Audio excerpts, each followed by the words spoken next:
1970 was a long, long time ago. In September of that year, Ford introduced the Pinto. The supersonic Concorde landed for the first time at Heathrow Airport.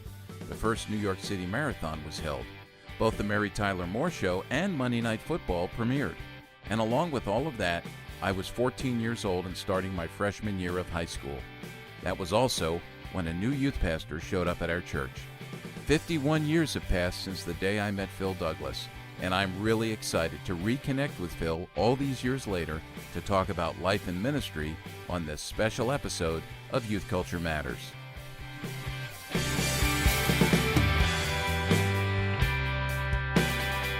From the Center for Parent-Youth Understanding, this is Youth Culture Matters. If you're a parent, youth worker, educator, counselor, grandparent, or anyone else who cares about kids, we're glad you've joined us for this practical, informative, and hope-filled podcast. This is a place where together we talk and think Christianly about the rapidly changing world of today's children, teens, and young adults.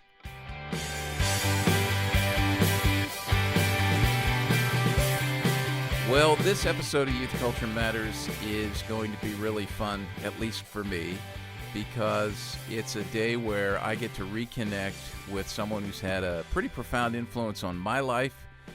He was in my life for, I think, a period of about 9 or 10 months back when I was a freshman in high school, and it's my first youth pastor, Phil Douglas, who, as I've traveled over the years, I know in our youth ministry circles, many of you have encountered Phil because for so many years he was teaching and leading practical ministry, practical theology classes at Covenant Theological Seminary in St. Louis. Some of you are familiar with Phil and actually have studied under him and been mentored by him. And then some of you, this will be a new introduction to Phil, but I don't know. Phil, I am so glad you're here and joining us from St. Louis. And I think as we chat, you know, I throw a lot of, I don't want to say blame. I don't know what that, credit. I'll say a lot of credit to you for the fact that I'm in youth ministry because you had a profound impact on my life, which we'll continue to talk about here. But I'm sure some people who are listening who know me well will say, I wonder if this is a guy we need to blame. You know, if it's Phil, but I just, this is so much fun and to be able, I see you. The people who are listening can't see you. Chris can see you. And I got to tell you, you haven't aged at all. I mean, it's an amazing thing to look at you. But I want to give you, let's start with this, all right? I want you to tell folks what you've been doing since I first met you, which was the fall of 1970, my freshman year of high school. We had moved to Maple Glen, Pennsylvania, where my dad had become the pastor of a Presbyterian church. And I remember one of the first things he did, he said, we have got to do effective ministry to kids. And he went over to Princeton Theological Seminary. I don't know if he pulled your name off a board, like you were looking for a field ed opportunity or an appointment was set, but he came back. He was thrilled. I've got this guy who's going to come in on weekends during these 2 school semesters, you know, during the school year and do ministry here. And you were a pioneer.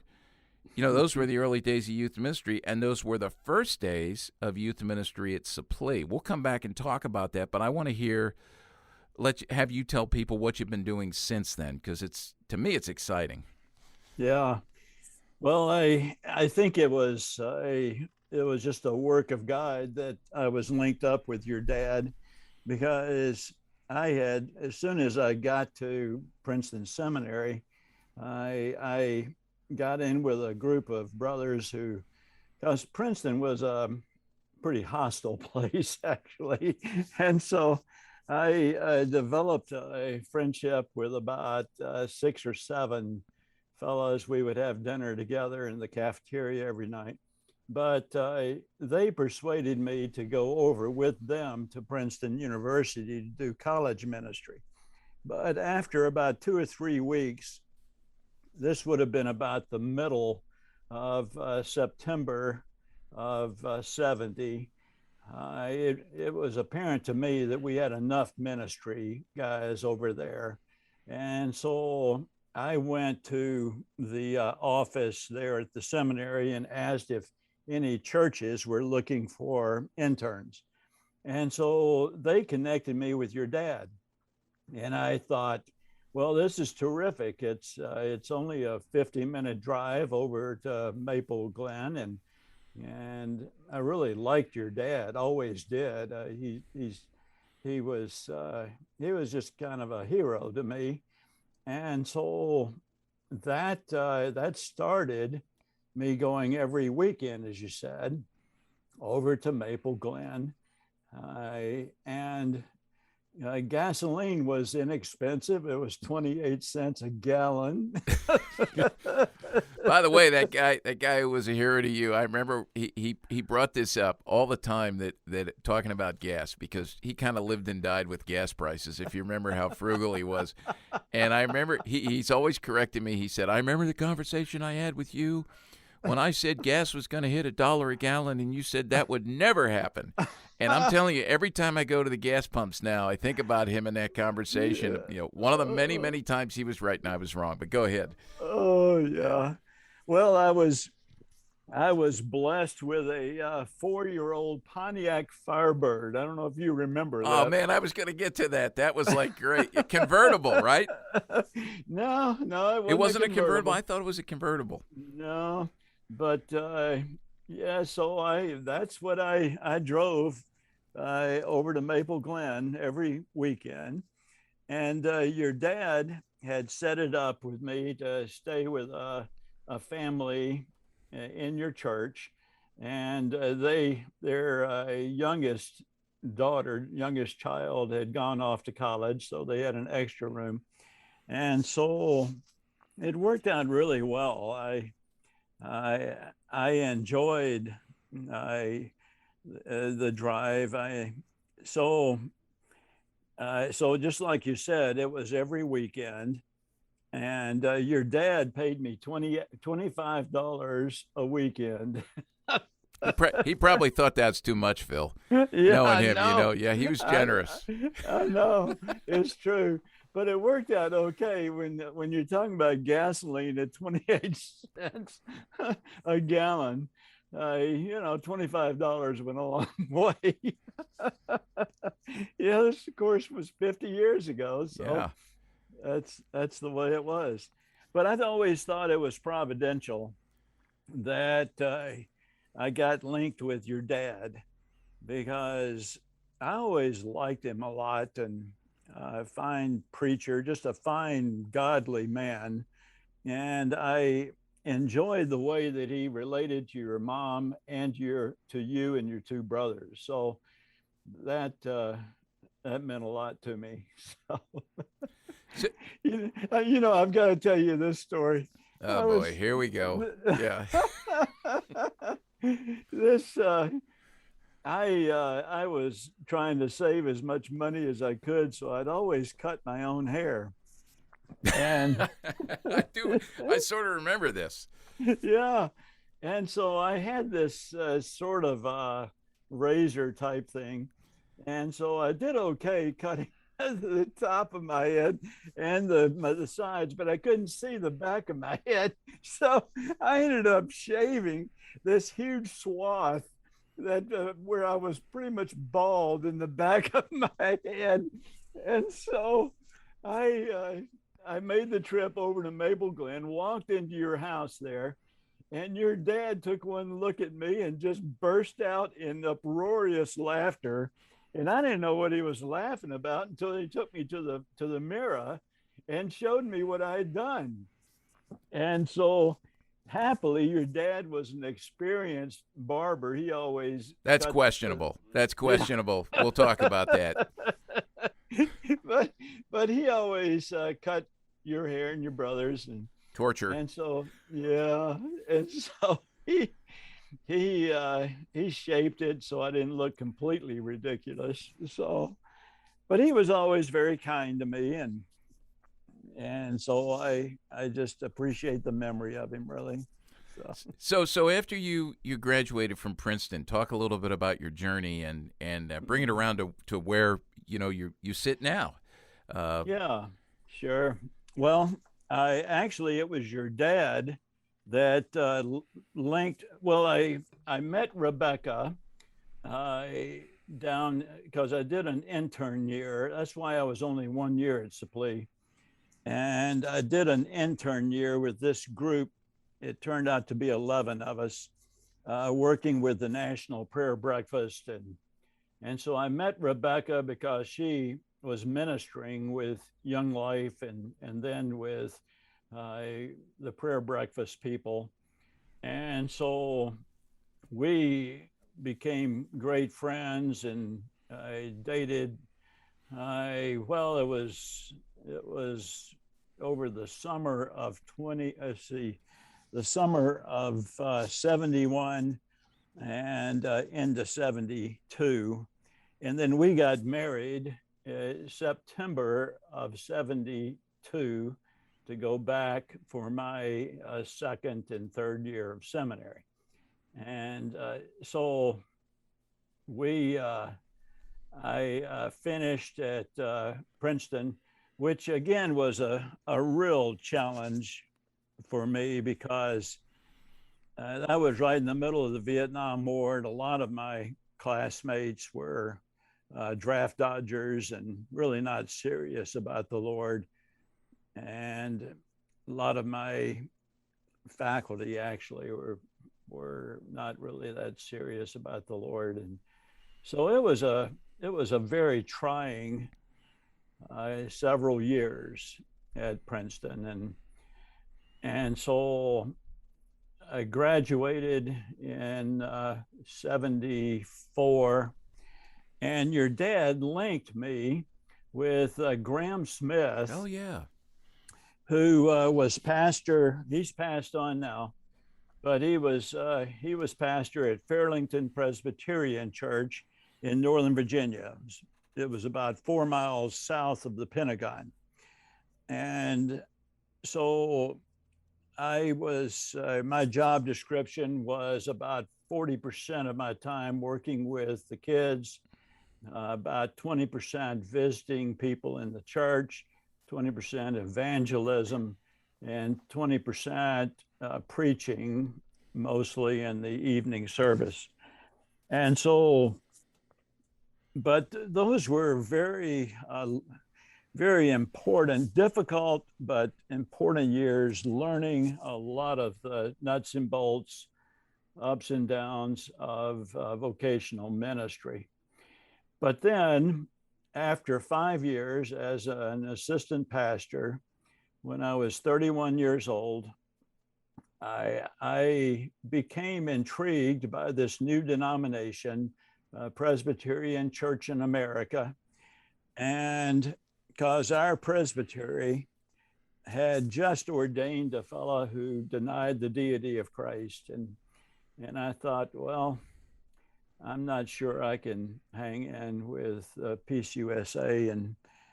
And so I met with the one and only PCA pastor, Ron Bossum, who had just planted a year and a half earlier, the one and only PCA church in the Washington region. And that's now up to 50 churches, by the way.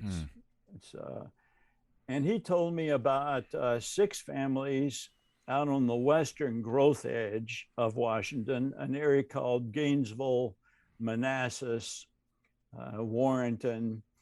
And so he said, would you be interested in being the church planter?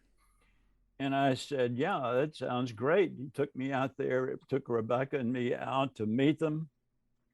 And we just started planting that church 6 weeks later. And it was just one of those experiences where the Lord's blessing was on that ministry from the very beginning.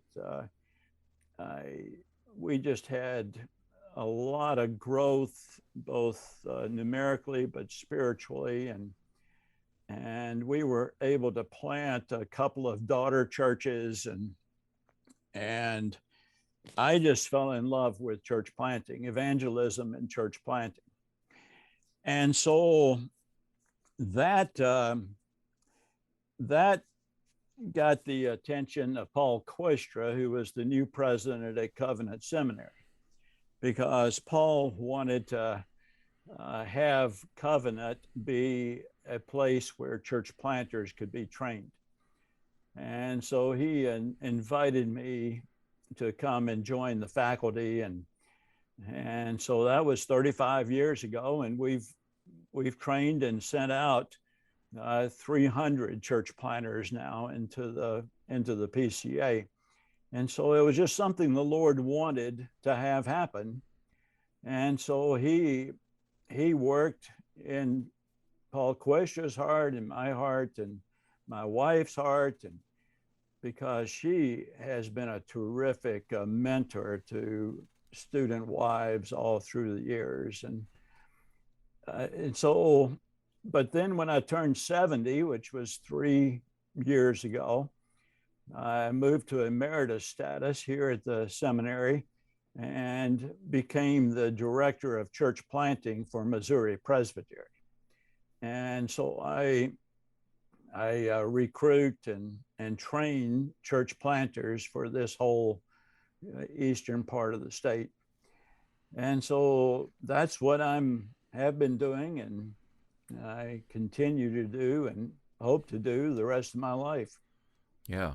That's a great story. And, I think about all of the people that, just as you get older, just all the people that you rub elbows with, all of the people you have an opportunity to do ministry alongside of, those that you influence, and you sort of forget. And I know you well enough. I know you haven't changed because I've heard people talk about you, and I remember what you were like. The humility of basically like running the race and not really looking side to side and thinking about other people, but keeping your eyes on Christ. And so it's not surprising to me that you wound up doing what you've done. And you won't say it, but I've talked to others. They'll talk about the success you've had in those endeavors, to help people plant churches. So that's good. And I'm thrilled we're having this conversation. We're going to take a break. When we come back, I want to start to revisit those early years of your ministry, and specifically when you were at Supplee. And age brings wisdom. I truly believe that, and I've seen that. And I want to tap into your wisdom, because just like you had a lot to say to us back then in 1970 and 71, and you've had a lot to say over the years, a lot to teach from your wisdom and expertise to the students there at Covenant and church planters. I think I'm excited to hear your wisdom just from what you've learned over the years that you can pass on to the youth workers and the parents who listen to this podcast. So we'll take a break. We'll be right back and continue our conversation with Phil Douglas.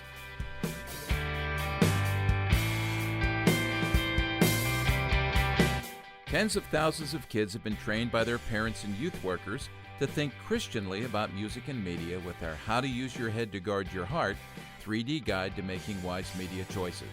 This easy-to-use teaching tool needs to be in your youth ministry toolbox if you desire to teach your students to integrate their faith into all of life. Jesus calls us to follow him, and that includes following him into the 6 to 9 hours a day of screen time that shape and mold the beliefs and behaviors of our kids. To learn more about our 3D Media Evaluation Guide and to order a copy for every member of your youth group, go to our website at cpyu.org. Teach your kids to engage with media to the glory of God.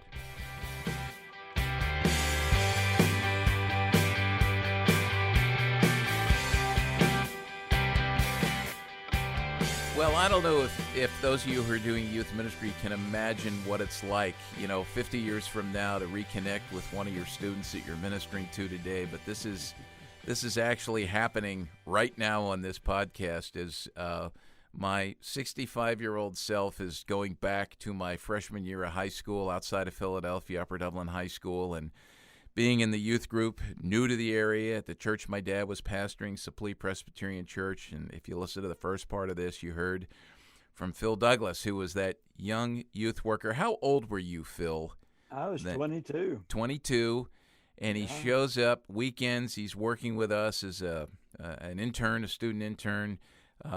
Youth ministry was in so many ways pretty young back then. So we thought we hit the jackpot with you coming for the weekends. But I wrote down some things, Phil, that I remember about you, things I will never forget. And sometimes when I run into folks who know you now, I'll bring this up, and none of it's astounding, but just, I mean, so think about this, all right? So I remember when you mentioned the car, and I remembered when you pulled into the driveway that first weekend you were there, and I walked outside to meet you. And I have to admit, I was initially more impressed with the car than I was with you. My eyes just landed on that car, that Firebird. That white Firebird was just so awesome. Because was that a 67 Firebird? 67. Well, 60? let's see. Because it was the really good years of Firebird. The initial. Yeah, well, it was 4 years old, and so 66, 67, something like that. Yeah, what a great car. I mean, I just remember that, and I remember first time I took a ride in it, which I probably begged you in that moment, can you drive me somewhere and go past my friend's house and honk the horn so I can wave. I mean, that was just an amazing car for a 14-year-old to see. I also remember your addiction to Dentine gum. You always had Dentine. Yeah, you were always chewing Dentine, and I think that helped sales of Dentine, because all of us who were your minions and your followers, we got into that habit as well. I think it was to help me with halitosis. Okay, all right. Well, thanks for doing that, then. That helps your ministry, right? Yeah, I have to be conscious of that around the clock in my life. Oh, sure. Fortunately, I have kids who will raise the warning flag. Most folks won't. I also remember when the winter months came, when it started to get cold, you had this. Now this is like the ultimate compliment, right? This is where you want to be like your youth pastor. You had a navy pea coat. The navy pea coats, which have never really gone out of style. They've been back and forth. And I remember that Christmas. Do you know what I asked my parents for? A navy pea coat, because Phil has one. It's a good choice. Yeah, you were a Southern boy from Tennessee coming to the great, gritty, obnoxious Northeast, especially, the Philly area. And I remember you with your Southern accent. And if I remember right, you had graduated, was it Washington and Lee? Yeah, that's right. Okay, right. So I remember that. Yeah. And I remember when you would introduce yourself to people, you weren't Phil. You were Feel. That's and really so we true. would often call you Feel Douglas. And that was our obnoxious Northeast thing. But I also, like the great thing was, like you said, just your sensitivity to spiritually what was happening at Princeton, what was not happening at Princeton with other students and professors, and even your move, during those years when, you had a pastor who denied the deity of Christ, which, a lot of that was starting to happen back then, but just your love for Christ. And so I want to ask you, I want you to go back and, that your first year of youth ministry, like, what did you learn? What were some of the impressions that you walked away with, the things lessons that, as you've trained students now and young men and women, you talk to young men and women now, they're at Covenant Seminary, a variety of people going into pastoral ministry, counseling, missions work, youth ministry, whatnot. Were there any lessons you learned then, or that you were starting to learn perhaps, that are worth passing on? Yeah, I'd love to hear some of that. I think some key things that I learned, and it was probably being influenced by Dick Halverson, Richard C. Halverson Fourth at Fourth Pres. Presbytery, which was the church that had discipled me. I would drive up from Lexington, Virginia to Bethesda, Maryland, but I think the thing that I learned from Dick Halverson, and your dad, of course, was great about this too, is just the centrality of Christ. And we didn't use this terminology in those days, although I wish we had, but it's union with Christ.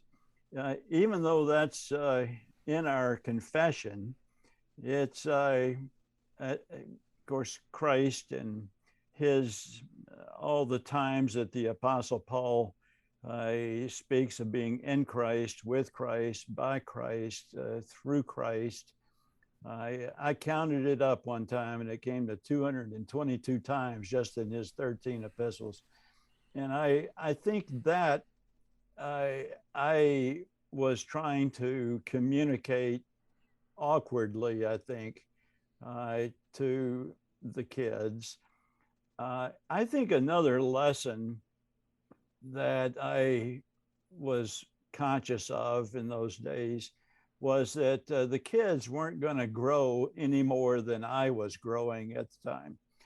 And and so whatever I would teach, and then the few times I would preach at Supply, I tried to proclaim what I was learning and how the Lord was growing me. And so it was always very personal. I never cared too much for just abstract theology and teaching. That was why seminary, I think, was so hard for me. It had to be personalized, and it had to be my growth edge. And so I think that has been one of the key lessons for me in life and ministry. You can't teach what you haven't already experienced yourself. Let me ask you about that, because one of the things we talk about here quite a bit, and we've talked to a lot of folks in our youth ministry world about some of what's trending. Education, the value of education among a large number of folks in ministry has diminished. Yeah. Seminary education and otherwise. One of our board members here, who's a youth pastor, posted on one of the Facebook forums just the other day, shared an article that had come out about the importance of seminary education. I think Cameron Cole, one of our friends at Rooted, had written it about I think it was 3 reasons why seminary education is important for a youth worker. And, our friend who posted it got so much pushback, so. And what I've seen is, so there's been sort of a decline in the value of education, both formal and I would even say self-education in terms of reading. This is not with everybody, but it's just sort of the way the wind's blowing, I think. Yeah. And then there's more of a leaning into, to equip yourself for youth ministry, leaning into forms and structures. To be blunt, rather than the scriptures. And right. Trusting, your, how you're curating your ministry, even your things like your youth room and, who you are as an individual, like appearance-wise, to draw kids leaning into that and less. And I think a lot of youth workers now are. Here's what I'm getting to. A lot of youth workers now are spending so much time on those things that they don't have time to do what you say you were doing. And that was cultivating your own faith and teaching us and right. the other students you worked with after that, teaching us out of that, which, that's your knowledge, that's your passion, that's your growth. And so what so many are doing now is taking the purchasing, and this is an issue for pastors, right? They're not preaching their own material. They're buying sermons. Right. And I think that I'm sure God can use that, but for me, I want to hear someone teach me out of their experience, their knowledge, their passion, their wisdom. I don't, I don't want to sit and listen to you regurgitate someone else's stuff, and because there's so much that's gone, as a result of that. And we've talked about that here on this podcast before, the importance of nurturing your own soul and teaching out of your passions. Right. How have you, have you seen that in the larger, I know at Covenant, that's not an issue, because I know Covenant, and I know how you're training people there, but, have you seen that? Have you spoken to that? Can you respond to that?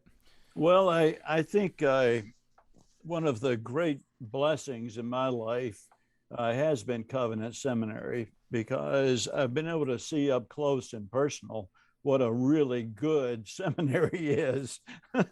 And so I couldn't help but compare it to my seminary experience as a student, because and I've also seen the transformation in this really good seminary that I'm looking at outside my window here.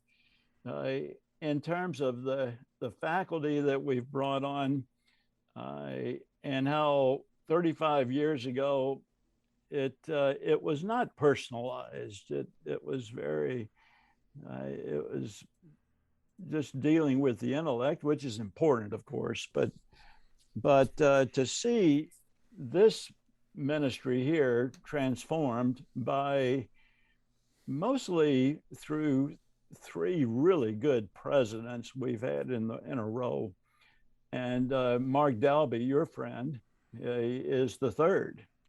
And now we've got one of our graduates who has come, and he's very much in the mold of what we're talking about. It's all personalized, and so teaching and preaching out of what the Lord is doing to grow us.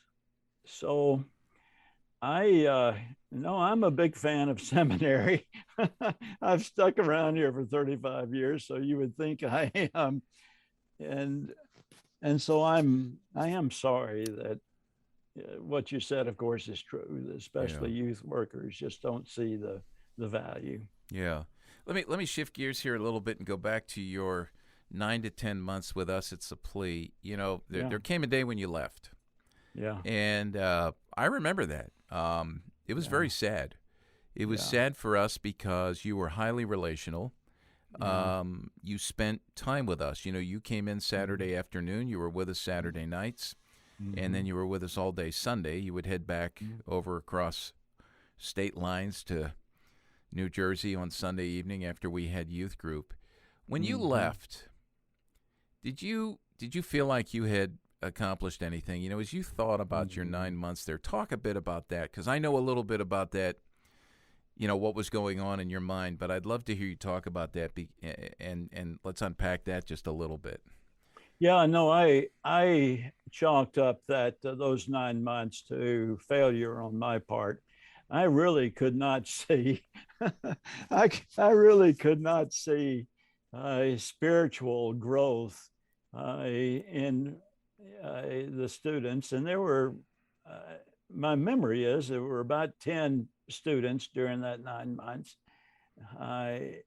And then you were a ninth grader. And so you were pretty shy, as most ninth graders are, hanging out with 11th and 12th graders. And so I just felt like the year had been pretty much a failure. But I think part of that was the Lord growing me, because I came from such a works righteousness background in the little town in West Tennessee that I grew up in, that unless I was raised to see and believe that unless you could see progress, then you were failing. And so that was an important experience for me at Supplee, and seeing that that's really not the case. It's the Lord is always at work.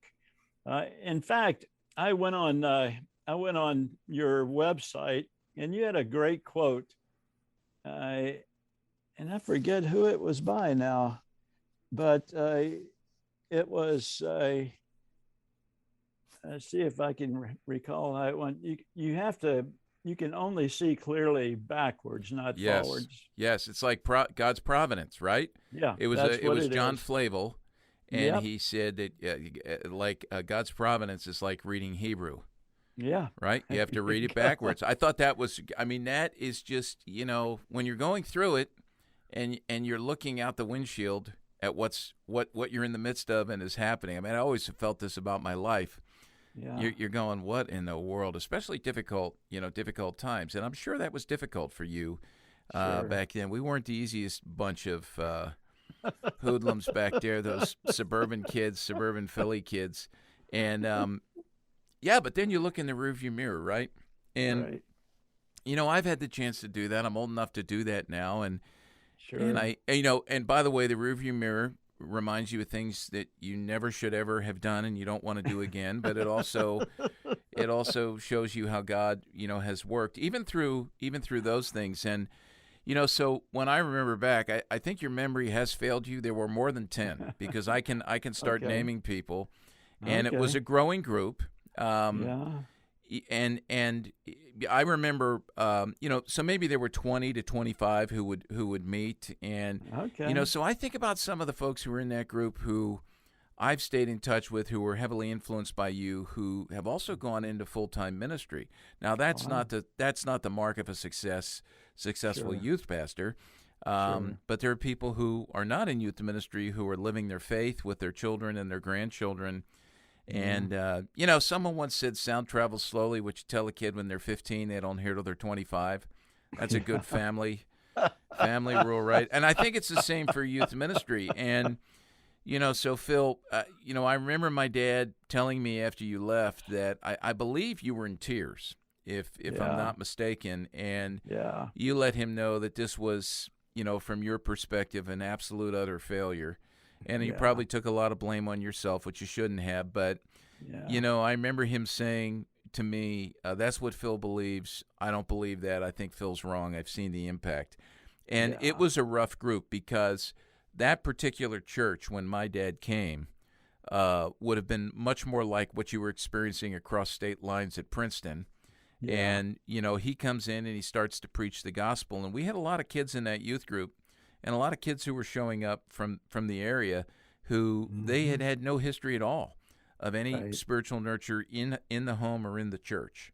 And Yeah. and so God used you to kickstart that. And I say that because youth workers who are listening need to realize that and really Mhm. be encouraged in that. Um, Yeah. Yeah. so and I'm sure you're got like now you've got motivated people that you're leading and Right. teaching, right? If they get to the point Right. where they're planning churches or they're enrolled in a seminary, Hmm. there's some significant growth that's already taken place, and maybe it's a little bit easier to see the influence there. But don't discount. That's the message that I would give to youth workers. And and by the way, that's another. I understand that your situation with us was you were student intern. It was a 9-month deal. But a lot of Right. youth workers, after 8, 9 months who are signed up for more than a 9-month deal, it should be a 9, 10, 12-year deal, Hmm. are ready to jump ship because they don't see, what's happening. So, yeah. What I want to ask this, so young pastors now, I mean, you've been around a while. What's Hmm. some of the what are some of the nuggets of advice that you give to young pastors and young youth workers? I mean, this would be the same thing. Yeah. Yeah. I think I think what I did not experience growing up in that little town in West Tennessee was basically the heart of the gospel. I am completely enamored I, with just the gospel. I, he who knew no sin became sin on our behalf, so that in him, in union with him, we might become the righteousness of God. I simply did not understand that in any deep way. And as I look back, it was over the course of my 20s. The Lord saved me when I was 19, but it was over the course of my 20s that that gospel uh, had taken root, but was growing, flourishing in my heart, because I really did spend a lot of time looking for results, and so that I could have a sense of well-being about myself.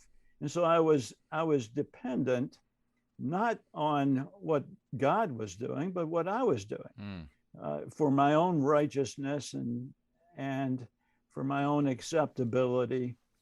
And I I think and I think that the other thing that I was taught in my early 20s, I was memorizing and meditating on those scriptures, those key scriptures. And I remember doing that, driving to Supply and back from Supply. It was just meditating on the great truths of Scripture, and since then I've learned to ask the Holy Spirit to take these great truths, and make them known to my heart, as Jesus says in Gospel of John. And that's been crucial for me too. That he would enlighten the eyes of my heart so that I'm able to see the glorious riches of our inheritance in the saints, in the faith. And so, but I think the other thing for your youth workers who are young men or older men for that matter, is have a group of brothers. I thought that group that we assembled, it was about 6 of us, as I said earlier, we're still friends. And this is all 50 years later, and have met for a week every summer ever since seminary. Would we know any of those guys, who those guys are? Or no, okay. No, not necessarily. Maybe Chris Halverson. That's who I was thinking of, because I remember back when that year you were there, you brought in his band. Remember that, Sons of Thunder? Yeah. And we were in that back room and at Supply, that what we call the fellowship hall. And I remember the windows were thrown open, and there were people kind of in the windowsills and leaning, and that place was packed. Our first exposure, to rock and roll, Christian music, those messages set to rock and roll music, the Sons of Thunder. I remember that. That was like, man, that was better than if the Rolling Stones had come to town. We thought that was just awesome. Yeah. Chris Halverson. So, and I've stayed in touch. I've had a chance to speak down at Fourth on a couple occasions. Oh, good. And known quite a few of the folks who have done ministry down there. Jim Byrne, Sure. Russ Cadle. I don't know if you knew Russ. Got to know Russ in the Philly area. Sure. But he was doing youth ministry there as well. So, yeah. Oh man, this is, this is just so good. We're gonna take a break. Before we take the break, I'm gonna ask Chris. You're sitting there. Do you have anything to ask Phil? I mean, because I know you look at me and you wonder what must he have been like. I don't know if your questions relate to that, but. Just remember, Phil, remember the word cool with whatever you answer. Oh, yeah. I mean, I have a million questions I could ask Phil. But Only one short one. If I had to ask one. All right. Well, all right. I just have to are there any embarrassing stories you have from that have to do with Walt, of course, as a ninth grader? Well, one of the it's not particularly embarrassing, but again, I remember him as a ninth grader, and ninth graders just don't say very much. And so as I have followed Walt through the years, I have been so encouraged and impressed with the way that the Lord has used Walt all through these years. It's a miracle. Yeah. Well, of course it is. It's always supernatural. I mean, that's certainly true. And looking back over our lives, but I think that was a thing. He and again, this is normal for a ninth grader. He just wouldn't say all that much. Well, as somebody, my wife would not believe this. This would, yeah. As somebody who edits the audio of Walt speaking, I would really, really like for him to go back to that. I've grown out of it. I've grown up. You know what he's saying to you, Chris? He's saying I was a good listener. That's what I'm hearing right now. Phil's saying I was a great listener. So there you take go. a lesson. Yeah. I've become a master at twisting people's words, and there's a great example of it. Hey, let's take a break. We'll come back, finish up with Phil. What a great conversation. I just can't, I almost have chills. This is so great seeing him and talking to him and hearing him laugh. we'll be back and chat with my first youth pastor.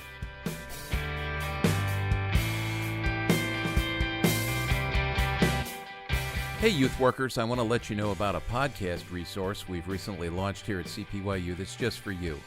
Our brand new The Word in Youth Ministry podcast is a podcast by youth workers and for youth workers that will help you build and improve your ability to teach the Bible and theology to your students. There is not a more important discipleship task than correctly teaching the truths of God's Word to the kids we've been called to lead. We want them to hear the biblical narrative over and above the constant 24/7 noise of the cultural narrative. So check out the Word in Youth Ministry podcast. You can find it at cpyu.org or wherever you get your podcasts.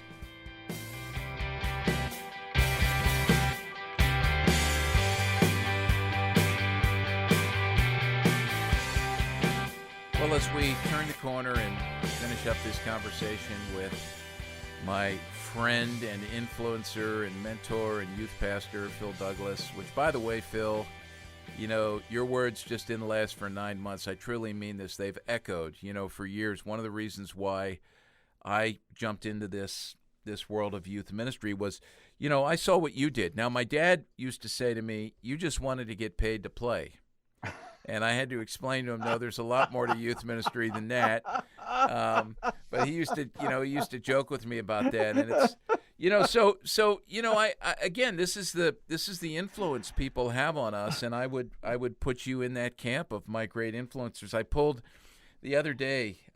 We had our CPYU board retreat yesterday and Tuesday night, and before recording this, and I had prepared some remarks and, you know, a devotion to get us kicking off, and I actually pulled off of my shelf. I don't know if you ever saw this. People can't see it, but it's a book by Larry Richards. It was written in 1971. That's when, you know, the latter half of your time with us called youth ministry. And I had this as a text at Geneva College. I think in 1976, I took a youth ministry class, the only class that they had on youth ministry, and read this. And I pulled this off the shelf, went through, I had it highlighted, underlined, front to back. And the thing I remember about this was he was hitting home, of course, as you have, the centrality of the gospel and, you know, knowing the culture, you know, knowing God's word.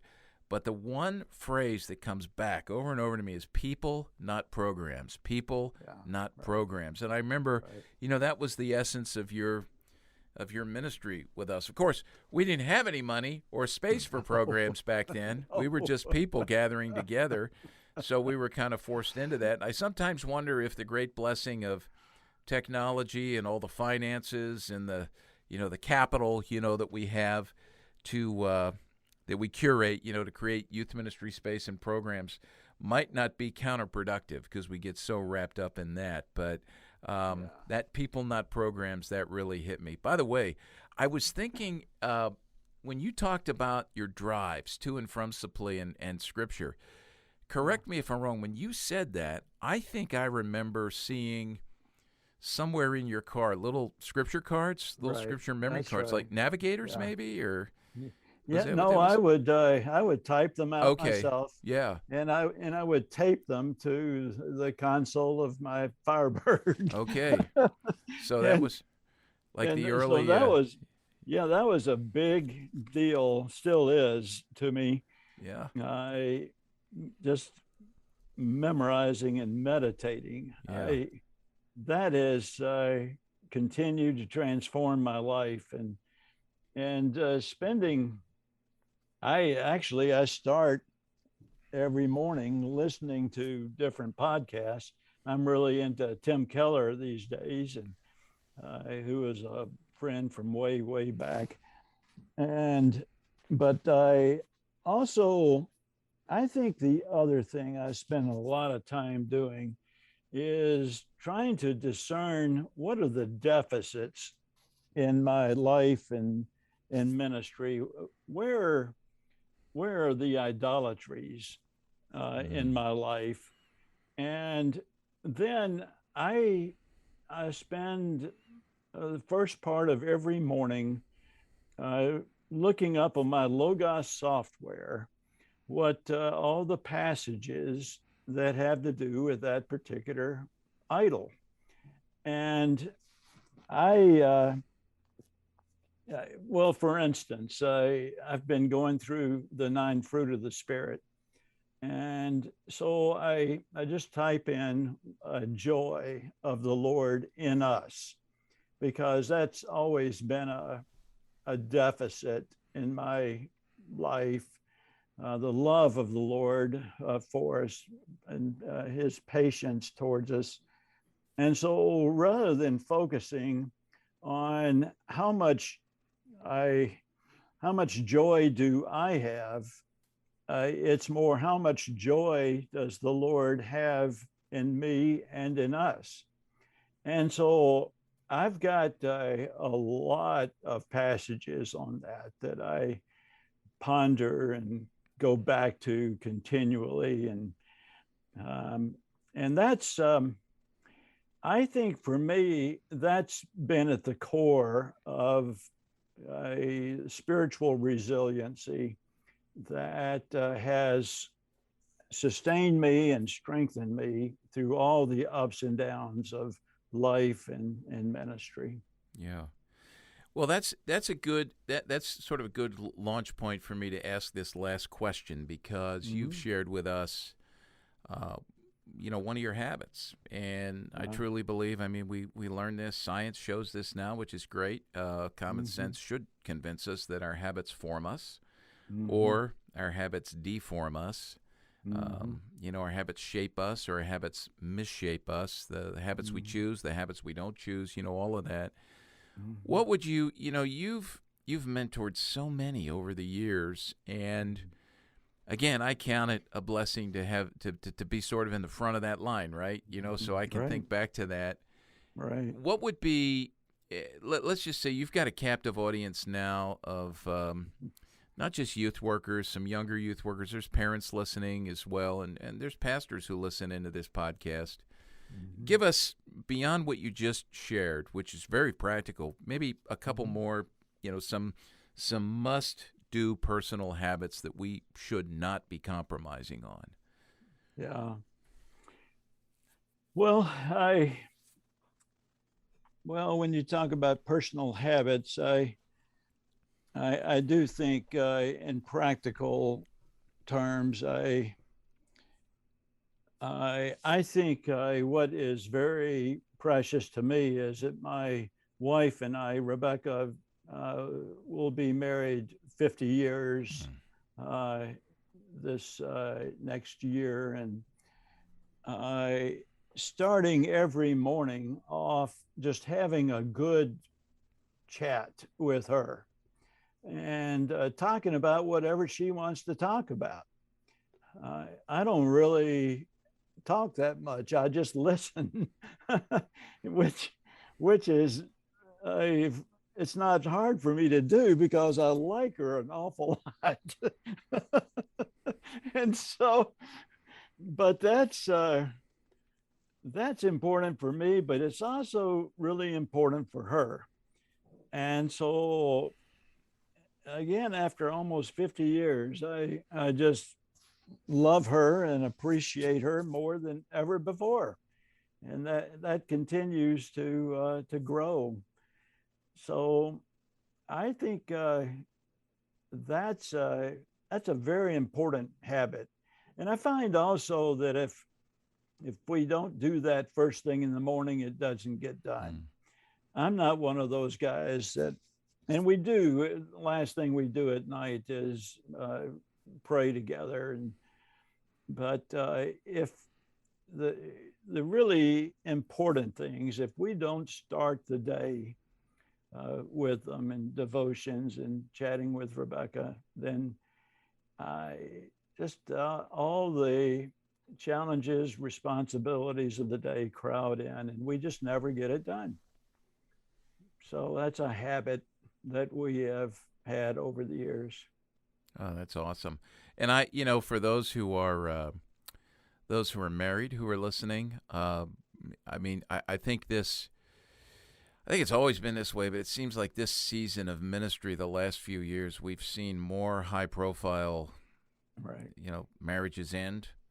Right. I know early on in my dealings with many of the first youth ministry pioneers, as I've gotten to know them and talk to them, many of them would say one of their greatest regrets is that they spent way too much time in ministry and not enough time cultivating their marriage, and that led to a lot of brokenness from many of them, and just destruction, very destructive things that happened. And we hear about some of those high profile stories. And I tell youth workers all the time, boy, you're just one bad decision away.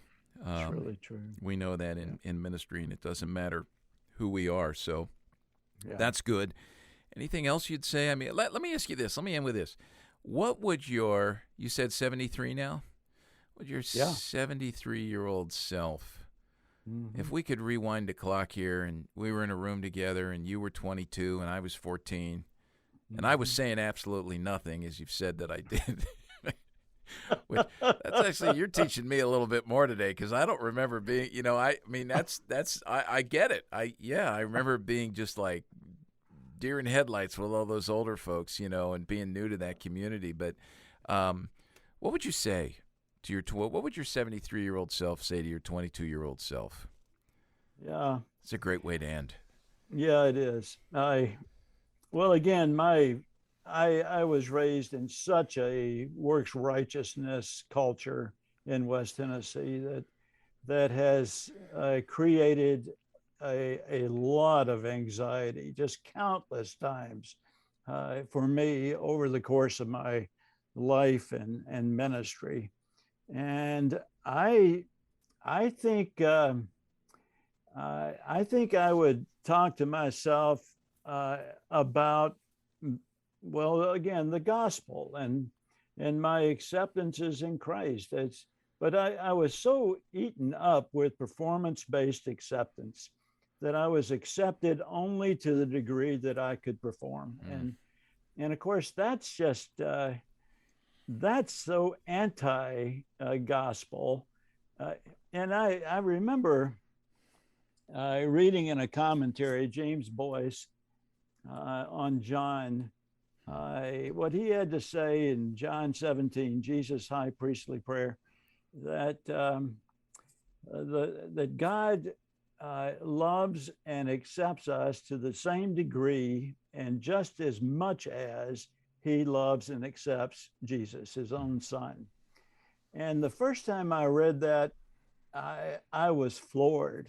It was all I could think about for, I think, about 3 or 4 days. I was just stunned that, and of course that gets us back into the great truth of union with Christ.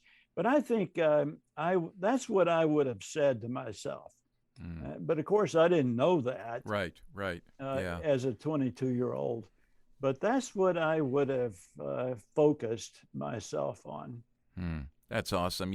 And I'm just gonna, as we finish up, I want to say something, because I've heard just what you just said, and then some of the things we were talking about earlier.